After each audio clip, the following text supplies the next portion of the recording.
La forte augmentation des besoins se traduit par une pression accrue sur les ressources naturelles de l'Afrique. Cette tendance va probablement se poursuivre dans les décennies à venir. Nous allons expliquer les grands facteurs de l'augmentation de la demande mondiale et tenter de donner un aperçu de la complexité du lien entre augmentation de la demande mondiale et pression sur les ressources de l'Afrique.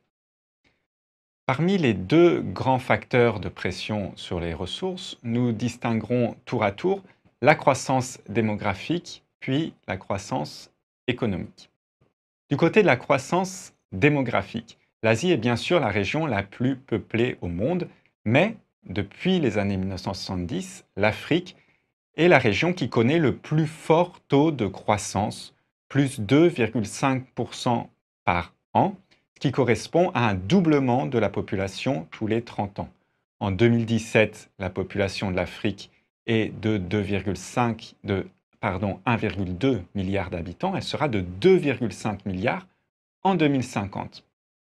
D'autre part, l'Afrique est la seule région du monde où l'on ne prévoit pas de diminution ou même de stabilisation de la population avant 2100.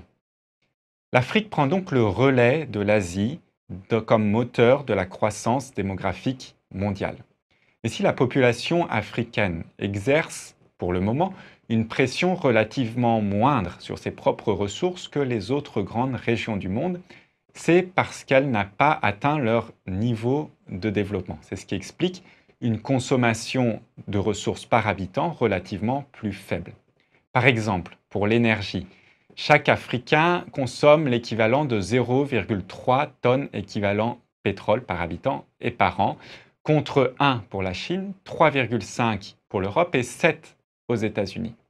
Si l'Afrique parvient à se développer, les effets de la croissance démographique seront démultipliés par la hausse de la consommation de ressources naturelles par habitant.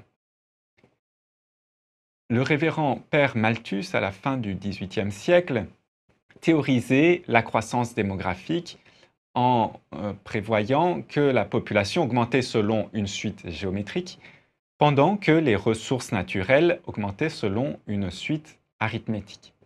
Il en résulte un écart croissant entre population et ressources, et de cette pression démographique sur les ressources, cette pression se soldait, disait Malthus, par des famines, des guerres, de la misère, une mortalité accrue. Il y a aujourd'hui une résurgence des idées malthusiennes face à la croissance démographique mondiale dans un contexte d'incertitude marqué par le changement climatique. Toutefois, le raisonnement de Malthus est trop simple, voire simpliste, et on peut lui opposer au moins 3 arguments. D'abord, les ressources ne sont pas un stock strictement limité. Leur disponibilité dépend des techniques d'exploitation qui peuvent toujours améliorer le rendement que l'on tire de la matière.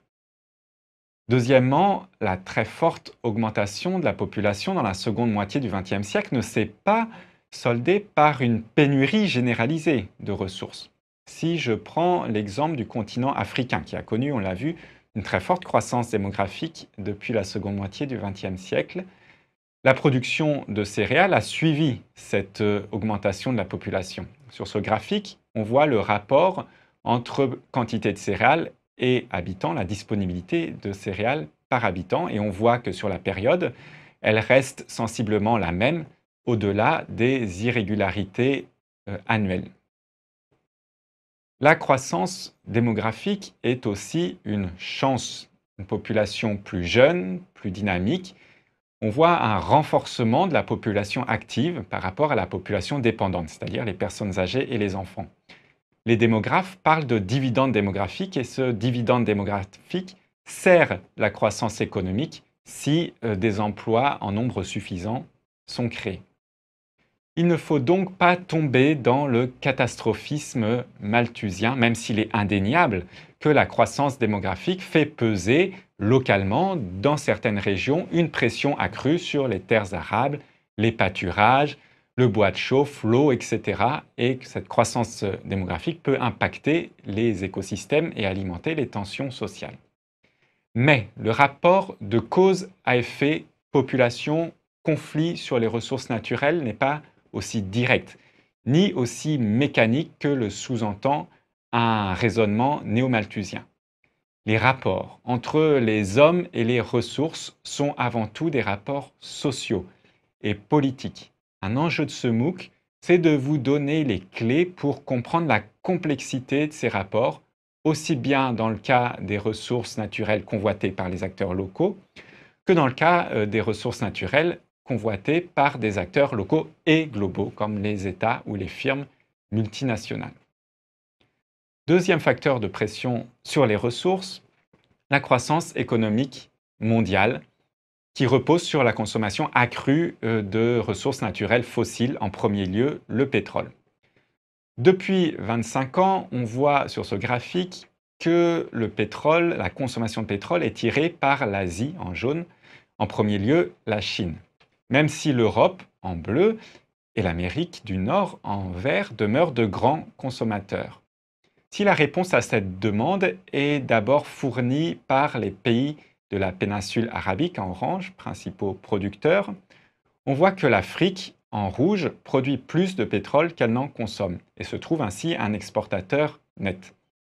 La demande mondiale en pétrole, plus que la demande intérieure relativement atone du fait du faible développement de l'Afrique, fait donc peser une pression plus forte sur les réserves de pétrole africaines.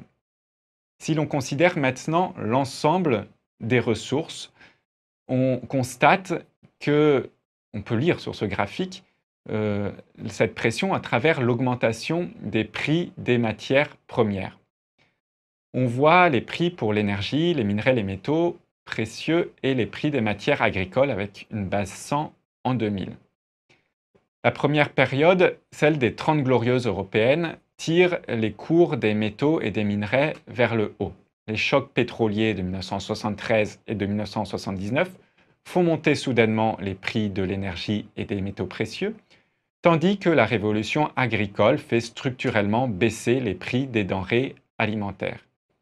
La deuxième période, celle des années 80 et 90, est celle d'une croissance faible et on a donc une baisse tendancielle des prix de toutes les matières premières. La troisième période, c'est 2000-2014. On a une remontée des cours des matières premières qui sont tirées par le supercycle chinois. Supercycle, c'est une période longue de forte croissance liée à la construction ou à la reconstruction d'une économie majeure. Cette période est seulement entrecoupée par la crise financière de 2008. À partir de 2014, on a le début d'un nouveau cycle avec un ralentissement économique et une inflexion des prix dont il est trop tôt pour dire si elle sera durable ou non. La hausse périodique des cours traduit donc la pression de la demande mondiale sur les ressources naturelles. Mais la relation n'est pas si simple et mécanique. D'abord, la demande mondiale n'est pas constamment en hausse. D'autre part, la hausse des cours peut permettre d'exploiter de nouvelles réserves et donc de faire baisser les prix des ressources concernées. En résumé, on assiste à deux moteurs de pression sur les ressources, la croissance démographique et économique, qui sont des tendances lourdes et qui font peser une pression accrue donc, sur les ressources africaines. Mais cette relation entre augmentation des besoins et pression sur les ressources est une relation qui est complexe. D'abord, les ressources ne sont pas en stock strictement limité. La pression sur les ressources dépend des techniques d'exploitation, des conditions politiques et sociales de cette exploitation. Et enfin, l'augmentation globale de la demande a des effets différenciés à l'échelle locale. Dans ce MOOC, on s'intéressera en particulier à quelques ressources sous pression, les ressources du sous-sol, hydrocarbures et minerais, et des ressources du sol, agricoles, pâturage, bois de chauffe, ainsi qu'à l'eau.